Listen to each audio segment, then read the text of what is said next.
1811 4000। यही consumer helpline. जागो ग्राहक जागो। इसकी समस्या से कैसे निपटा जा सकता है। और अभी हम नोएडा स्टूडियो चलते हैं, हमारे साथ बिजॉन वहां पर मौजूद हैं। अब बिजॉन कंज्यूमर वॉइस के ईडी हैं, एग्जीक्यूटिव डायरेक्टर हैं और ग्राहकों की आवाज लेकर वो हमारे पास मौजूद हैं। अब बिजॉन जी, आप बताएं, बजट पेश हो चुका है। अब बजट से आखिर ग्राहक को काफी उम्मीदें भी थी, पर बजट के आगे पीछे भी बहुत कुछ हो जाता है, तो आखिर कैसे देखते हैं आप आज जो बजट पेश किया गया है? कोई ऐसी बड़ी घोषणा तो नहीं हुई है, तो एक आम आदमी, एक कंज्यूमर जिसके लिए वैसे इस देश में काफी कुछ हो रहा है, काफी हम देख रहे हैं प्रतिस्पर्धा है और उसको काफी फायदा भी मिल रहा है, तो बजट से उसको क्या उम्मीदें थी और क्या उसका रिस्पॉन्स है आज के बजट के बाद? आप सुबह से देख रहे हैं लगातार हर आपके दर्शक जो हैं वो ये कह रहा है सारे देश में कि वो इस बजट से कोई अपेक्षा नहीं रख रहे हैं और वो बड़े नाखुश है। वो ये कह रहा है कि at the end of the day हमको अपना जो खर्चा है महीने की वो हम कम पैसे में अब वही संभव हो पाएगा कि नहीं, ये वो देखने की कोशिश कर रहा है। और उनको ये समझ में नहीं आ रहा है ये बजट जो पेश हुआ है, ये बजट उस ढंग का एक निष्कासन कैसे लाएंगे उपभोक्ताओं को किस ढंग से कम पैसे में। क्यों?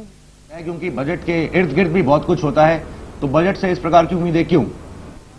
नहीं, क्योंकि बजट से एक आम आदमी ये अपेक्षा रखता है कि हमारा जो टैक्स स्ट्रक्चर है वो घट जाएगा, हमारा जो खाद्य पदार्थ है उसको हमको कम से कम पैसे में हमारा उपलब्ध हो जाएगा, हमारे जो स्वास्थ्य की रिलेटेड चीजें हैं वो हमको जैसे दवाई हुआ, अस्पताल के सर्विसेज हुए, वो हमको कम से कम पैसे में मिल जाएंगे। ये सारी उम्मीदें से लोग बजट को देखता है कि हम ये समझते हैं कि सरकार को जो जैसे सब्सिडी का वो अनाउंसमेंट करते हैं, ये सब्सिडी से बिल्कुल उपभोक्ता खुश नहीं होते हैं। उपभोक्ता खुश होते हैं कि जो पैसे हम देते हैं उस पैसे से हमको वैल्यू फॉर मनी कैसे मिले, वो पैसे कैसे हमको अफोर्डेबल कर सके। जो कंज्यूमरिज्म है उसकी वजह से ये जो जैसे टीवी फ्रिज वगैरह सस्ते नहीं हुए हैं उससे भी थोड़ी निराशा हुई है लोगों को। आप कंज्यूमर के स्पेशलिस्ट हैं, आपको लगता है कि इसका भी असर पड़ा है? बिल्कुल, हर आम उपभोक्ता ये चाहता है कि हमको हर सुविधा एक गुणवत्ता से मिले और कम से कम पैसे में मिले ताकि हम उसको खरीद सके। और यदि आप टैक्स नहीं घटाते हैं और वो सामान को लोगों तक नहीं पहुंचा सक रहे हैं तो इसका मतलब लोग नाराज होंगे। उपभोक्ता ये चाहेगा कि इसका मतलब हम इस बजट पे इस साल में ये चीज नहीं खरीद सकेंगे क्योंकि इसका कीमत नहीं घटा है।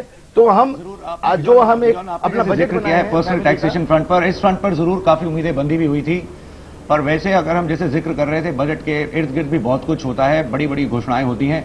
पर्सनल टैक्सेशन फ्रंट पर जरूर कुछ निराशा हुई है क्योंकि थ्रेशोल्ड लिमिट में केवल 10,000 रुपए का ही इजाफा किया गया है।